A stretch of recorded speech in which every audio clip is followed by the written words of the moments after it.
دوستو حبیب ابن مظاہر ازدی بنو اسد قبیلے سے صحابی رسول تھے۔ انہوں نے واقعہ کربلا میں امام حسین کی فوج میں سہولیت اختیار کی۔ وہ واقعہ کربلا میں شہید ہونے والوں میں سے ایک تھے۔ آپ امام حسین علیہ السلام کے خاص دوستوں میں شامل تھے۔ آپ کی ولادت بعثت پیغمبر سے 1 سال قبل ہوئی۔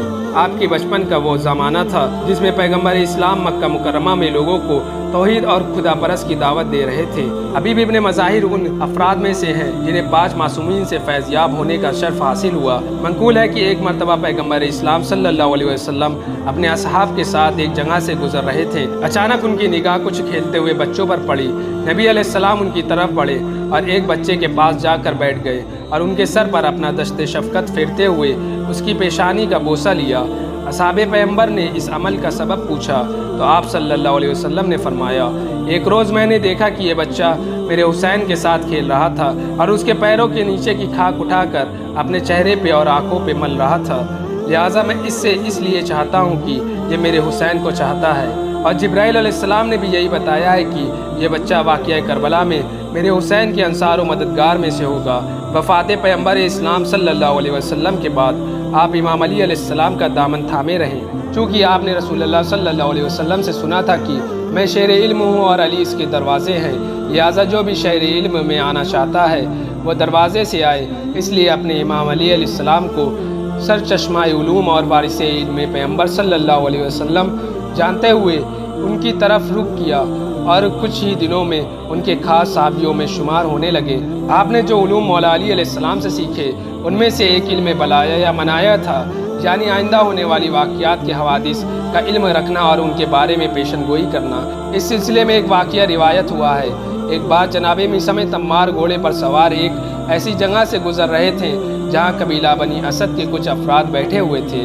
تبھی آپ کی نگاہ حبیب ابن مظاہر پر پڑی جو خود بھی گھوڑے پر سوار تھے۔ دونوں ایک دوسرے کے قریب ہوئے اور ایک لمبی گفتگو میں محو ہو گئے۔ آخر میں حبیب ابن مظاہر نے میثم تمار سے کہا، گویا میں ایک ایسے خربوزہ فروش گھوڑے کو دیکھ رہا ہوں جو پیغمبر کی محبت میں دار پر لٹکایا جائے گا۔ بعد میں میثم تمار نے کہا، میں بھی اچھی طرح سے جانتا ہوں اس حسین چہرے اور لمبے گیسوؤں والے کو جو فرزند رسول حسین ابن علی علیہ السلام کی مدد کے لیے میدان میں جائے گا اور وہاں قتل کر دیا جائے گا۔ اس بات کو کہے بہت زیادہ عرصہ نہیں گزرا تھا کہ میثم تمار کو عمار بن حویرث کے بلا خانے پر لٹکا دیا گیا اور حبیب ابن مظاہر کے سر کو کوفے میں لا کر گھمایا گیا، اور وہ تمام باتیں جو اس دنوں ان دونوں کے درمیان ہوئی تھی لوگوں نے اپنی آنکھوں سے سچ ہوتے ہوئے دیکھ لیا۔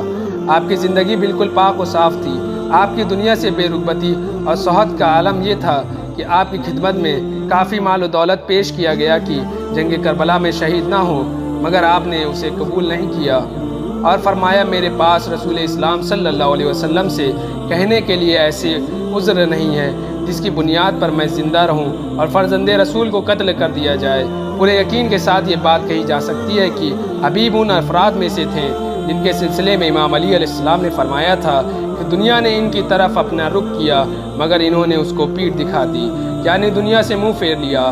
شہادت امام حسن علیہ السلام کے بعد کوفیوں نے امام حسین علیہ السلام کو خط لکھے جن میں حکومت وقت کے خلاف قیام کرنے کا مطالبہ کیا، اور اس سلسلے میں سب سے پہلا خط سلیمان بن مریم خزائی کے گھر میں لکھا گیا، اور یہ دعوت نامہ 4 بزرگ شخصیتوں سلیمان بن سرد خزائی، مصیب بن نجبہ، رفع بن شداد اور حبیب ابن مظاہر کی دستخط کے ساتھ مکہ بھیج دیا گیا۔ تاریخ میں ملتا ہے کہ حبیب ابن مظاہر نے ابتدا سے ہی واقعہ کربلا کے لیے مسلم بن اوسجہ کے ساتھ اپنے آپ کو آمادہ کرنا شروع کر دیا تھا اور اس سلسلے میں کسی بھی طرح کی کوئی کوتاہی نہیں کی۔ آپ شہادت کے اتنے عاشق تھے کہ آپ کا دل شہادت کے لیے ہمیشہ بے چین رہتا تھا، لہٰذا جیسے ہی آپ کو امام علیہ السلام کا خط ملا مصمم ارادے کے ساتھ امام کی نصرت کے لیے نکل پڑے۔ رات کو سفر کرتے تھے اور دن میں آرام، تاکہ ابن زیاد کے سپاہی ان کو اپنے مقصد تک پہنچنے سے روک نہ سکے۔ آخرکار آپ 7 محرم الحرام کو کربلا پہنچے اور پہنچتے ہی اپنی وفاداری کا ثبوت دیا، یہاں تک کہ شب عاشور آ گئی۔ آپ ساری رات معبود کی عبادت میں دعا و مناجت کرتے رہے۔ صبح عاشور نماز کے بعد امام حسین علیہ السلام جنگ کی آمادگی میں مصروف ہو گئے۔ اپنے لشکر کے بائیں جانب کے کمانڈر حبیب ابن مظاہر کو اور داہنے سمت کے کمانڈر زہیر ابن کین کو بنایا۔ امام کی فوج تعداد میں کم تھی مگر یہ افراد وہ تھے جو عظمت و حوصلوں کے مالک تھے، خاص طور سے حبیب ابن مظاہر۔ لشکر کے کسی بھی حصے سے جب کوئی شخص حبیب کو مدد کے لیے پکارتا تھا تو حبیب فوراً اس کی مدد کو پہنچتے اور دشمنوں سے جنگ کر کے اسے بچاتے تھے۔ ایک مرتبہ سالم اور یسار جو کہ غلام تھے میدان میں آ گئے اور لوگوں کو مقابلے کی دعوت دی اور کہا، حبیب، زہیر یا حریر میں سے کون ہے جو ہم سے مقابلے کے لیے آئے؟ یہ سنتے ہی حبیب اور حریر کھڑے ہو گئے، مگر امام حسین علیہ السلام نے انہیں روکا اور عبداللہ بن عمر وہاب کلبی کو ان کے مقابلے کے لیے بھیجا اور انہوں نے جا کر لمحوں میں ان کا کام تمام کر دیا۔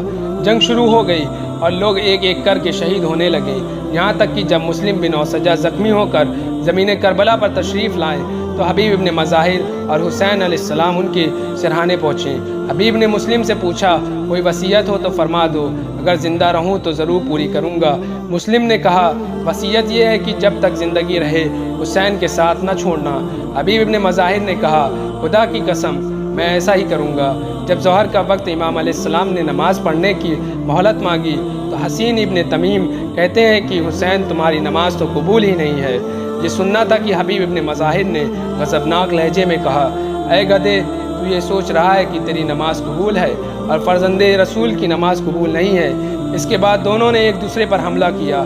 حبیب نے گھوڑے پر ایسا وار کیا کہ گھوڑا زمین پر گر پڑا اور اپنے سوار کو رون ڈالا۔ یہ منظر دیکھتے ہی حسین کے احباب دوڑے اور اسے حبیب کے حملے سے بچا لیا۔ تب حبیب نے ان سے خطاب کر کے کہا، اے نام و نسب کے اعتبار سے بدترین لوگ ہو، خدا کی قسم اگر ہماری تعداد تمہارے برابر ہوتی تو تم سب کے سب میدان جنگ چھوڑ کر بھاگ جاتے۔